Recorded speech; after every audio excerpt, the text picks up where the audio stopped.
So today I want to talk a little bit more about the ZV-E1. I've talked a lot about in previous videos about the red flags that I saw in this camera. But even with those, I am super excited for this camera to launch. I pre-ordered the first day it came out.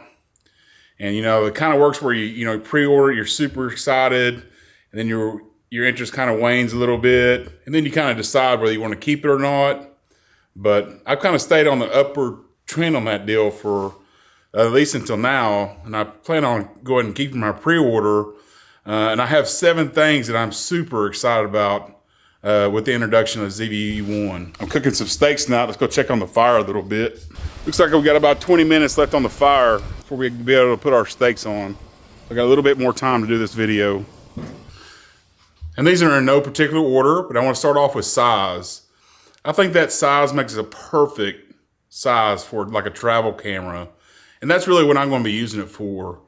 Maybe I'll have my A7 IV in my bag, and then I'll also take the ZV-E1 along with me, a lot smaller, a lot more compact, and I'll be more apt to just pull it out and to use it as opposed to like the A7S III or A7 IV or anything, a bigger camera like that. I've always been attracted to smaller type cameras. The A7C was just a little bit, I just didn't like the A7Cs, mainly because of the stabilization of the camera, but this camera has that worked out. So I'm really excited about the size of this camera. The only thing I'm a little bit nervous about is which lens I'm going to be using on it. It looks like the 20-70 f4 lens might be the best lens to use, but I'm not quite sure. That makes the camera a little bit bigger, but for the most part, I think the size is going to be perfect, especially for a travel camera, or if you need like a second camera to take along with your main rig. Got about 20 minutes or so left on the fire. I got some off-brand charcoal at the convenience store, and it kind of sucks. So I'm having to wait a little bit longer than I want to on the charcoal. And then going along with the size of the camera, number 2 is the built-in microphone. I have the built-in microphone in the ZV-1 and the ZV-E10, and I really do like that. Sometimes I don't mind building the rig and putting the microphone on top or using a wireless mic or something like that. But I'm normally not needing that good of audio. I just need something to kind of capture what's going on around me, make the audio just a little bit better than, the onboard microphones that come in most cameras. Got the charcoal grill. No matter what, I've tried gas, pellets, smoker, flat top, grilled them inside or seared them inside. Every type of way that I've tried a steak, can't go wrong with charcoal. You just can't go wrong with it. They do a fairly good job of catching the audio around you, and they do a good job of blocking out the wind. And with a camera like this, that's really all I'm needing. And also, with that compact size and with the microphone, on the camera itself, I can just put the camera straight into my bag or my sling bag and not have to pull out the camera and assemble a microphone and put everything together like that. So I can just pull it out, start recording, catch good audio right away. And that's another good point that I really like about the camera, the onboard microphone. All right, got the fire looking good, just perfect. Got the grates hot. Hot, hot, hot. I'm gonna put a nice little crust on this steak. I'm gonna go with some onions first. Hear that nice sizzle? Whew. Boy, I can't wait to get to this. Grilled onion.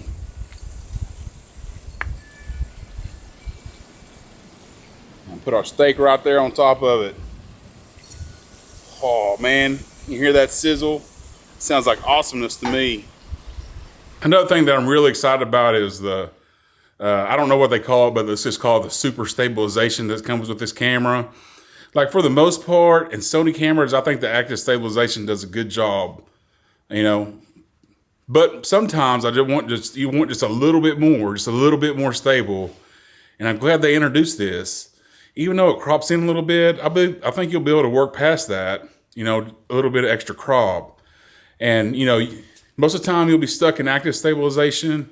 And then when you want just a little bit more, you can go that super stabilization and get nice stable shots that way. And it'll pretty much eliminate the need for a gimbal, which I'm never going to use again anyway. So I think that's just going to work out perfect for me. And number 5 on the list is being able to use face and eye detection with clear image zoom. That's the first Sony camera that's come out with this feature. And I think it's going to be great. You know, like I have the 21.8 and I can use that for most of my filming and pictures and everything. But when I need just a little bit more reach, I can zoom in on it with the clear image zoom, but still retain the face and eye detection that goes along with the Sony cameras. So I think that's going to be great, a great feature added to the Sony ZV-E1. And another feature that is seen for the very first time on a Sony camera at number 7 is the screen controls. And that's going to be huge for, a solo content creator. Because even with this like A7S III, I'm always kind of reaching behind and trying to, hit the FM button and change stuff. You can't see what you're doing exactly. And I've gotten pretty good at that, of course, over the years. But now you're just going to be able to, boom, touch the screen. You need to change the ISO, hit the ISO. Whatever you need to change, you can do it right there from the screen. And this is the first Sony camera that's ever had that. And I think that's going to be a huge improvement for solo creators, and I can't wait to test that out. Okay, we'll do number 7. I don't know where I am on this number and thing. When I do lists, I always get confused and never do it right anyway, but we're gonna say number 7 is a downloadable LUTs right into your camera. And, the A7S III doesn't have that, the A7 IV doesn't have that, but I have that with my Sony FX30. And I didn't think that's going to be such a big deal, but it really is. It really helps you get the right exposure, the right white balance, and set your camera up just the way you want it so you can get the color exactly where you want it in the camera. Now, you can also, if it does it the same way the FX30 is, you can either shoot it in F-Log but still see your LUT on the screen, or you can bake the LUT right into your footage. And either way, it's great because you can see exactly what you're going to get while you're shooting. And it just saves a lot of time. And make sure that you do it right the very first time. Especially because it takes a while to get good at shooting in S-Log. A lot of these creators that they gave this camera to, man, they're like super pros. They're like so good at filming and so good at content creation that using S-Log 3, they just do it naturally. It's no problem at all. But for, an average creator or a new creator, using S-Log, exposing S-Log, exposing right for S-Log, making sure you get all your colors right, that could be a pretty challenging thing. And having those LUTs, being able to load those LUTs right into your camera, is just going to be a huge time saver. And it'll sure cut down on the learning curve of using S-Log 3. Oh, here's what it looks like. We got it cooking away. I don't know if you can hear that sizzle or not. The wind is howling out here today. But here in about 20 minutes, we should have us a done steak. And the last thing, number 8, is a time-lapse mode. I mean, I know in all the Sony cameras, you can kind of do that fake time-lapse thing. But I'm super excited to have a time-lapse mode in my actual camera. Like, I like shooting time-lapses. I think they add a little extra to videos. And, that's just something I enjoy because, sometimes I shoot these videos where I'm out working in the yard and stuff. And what's actually needed is a time-lapse, And when you just speed up the footage, it doesn't look right. And when you use the S&Q mode, it doesn't look right. Having a designated time-lapse mode in the camera, man, that is going to be awesome. Can't wait to use that mode. So that's just 7 or 8 or however many that is of things that I am super pumped up about on the ZV-E1. I can't wait to get that camera in and give it a shot. I really thought about canceling my pre-order, but as time went on, I just kind of realized that this camera sounds so good that I have to give it a shot. I have to give it a shot to make it into my bag. It sounds so great.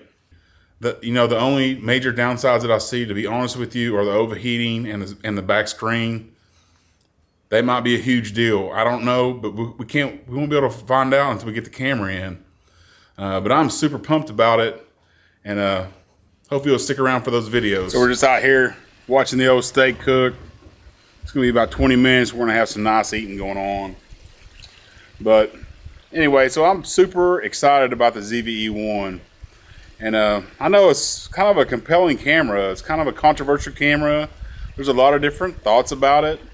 And I really just want to know your thoughts about the ZV-E1. You think it's going to be a good camera? You think it's going to be a bad camera? Did you pre-order it?